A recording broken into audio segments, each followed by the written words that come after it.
Hello प्यारे बच्चों, आप लोग कैसे हैं? आई होप आप लोग अच्छे होंगे, स्वस्थ होंगे और मजे में पढ़ाई कर रहे होंगे।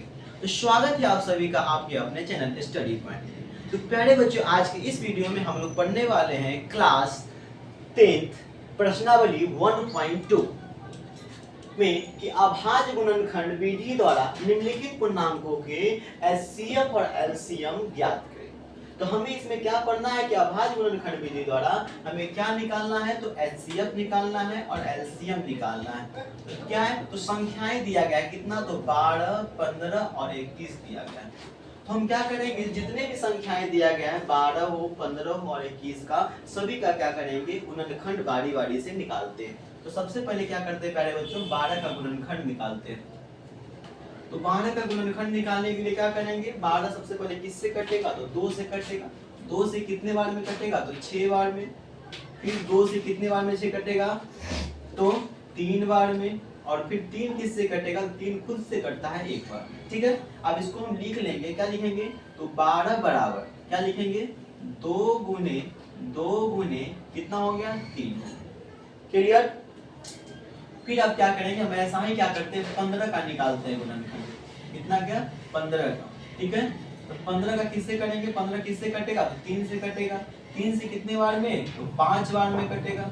और 5 किससे कटेगा, देखो 5 से कटता है। ठीक है, कितने बार में, तो 1 बार। क्लियर। अब इसको हम फिर से लिख देंगे, क्या लिखेंगे हम यहाँ पे, 15 बराबर, ठीक है, क्या लिखेंगे, 3 गुने क्या लिखेंगे, 5 लिखेंगे। क्लियर। अब आते हैं 21 में। ठीक है, फिर 21 का क्या करेंगे, हम गुणनखंड निकालते हैं। 21 किससे कटता है, तो 7 से कटता है। और किससे कटता है, 3 से कटता है। तो क्या करेंगे, सबसे पहले हम 3 से काटते हैं। ठीक है, 3 से कितना बार में, 7 बार में। फिर किससे कटेगा ये, तो 7 से कितने बार में कटेगा ये, 1 बार में कटेगा। फिर इसको भी हम क्या करते हैं, नोट डाउन कर लेते हैं। ठीक है, 21 बराबर क्या लिखेंगे, तो 3 गुने क्या लिखेंगे हम, 7 लिखेंगे। यहां तक तो हम क्या कर लिए, सभी संख्याओं का हम अभाज्य गुणनखंड निकाल लिए और सभी को लिख भी दिए। 12 का क्या आया है अभाज्य गुणनखंड, 2 गुने 3 आया है।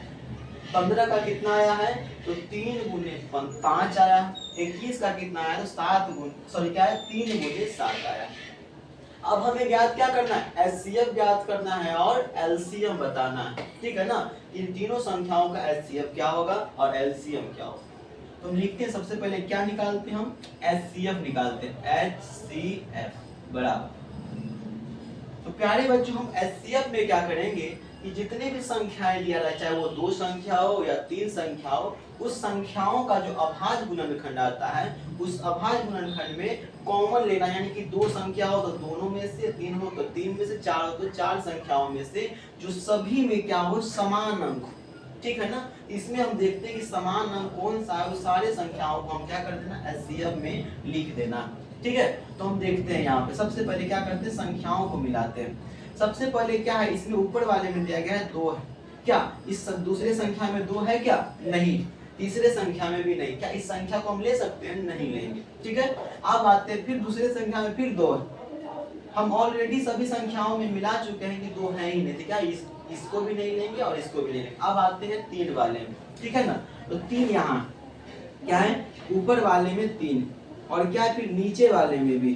ठीक है, फिर क्या है, इस वाले में भी, है ना। यानी 3 एक ऐसा संख्या है जो 12 के गुणनखंड में भी आता है, 15 के गुणनखंड में भी आता है और 21 के गुणनखंड में भी आता है। तो क्या करेंगे, इस 3 को हम क्या कर लेंगे, एचसीएफ में लिख देना है। क्या, ठीक है, क्लियर।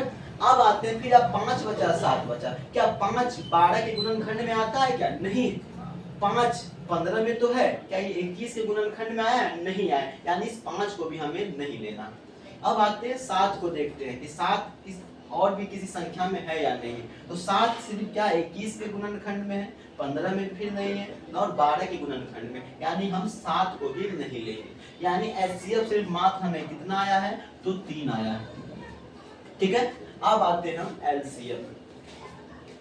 एलसीएम बराबर, तो अब प्यारे बच्चों एलसीएम कैसे निकाले, तो एलसीएम में सबसे पहले हम क्या करेंगे, जो संख्या कॉमन निकल चुका था यानी कि जो सभी में कॉमन है, समान हो, उसको सबसे पहले हमें लिख लेना। लिख दिए।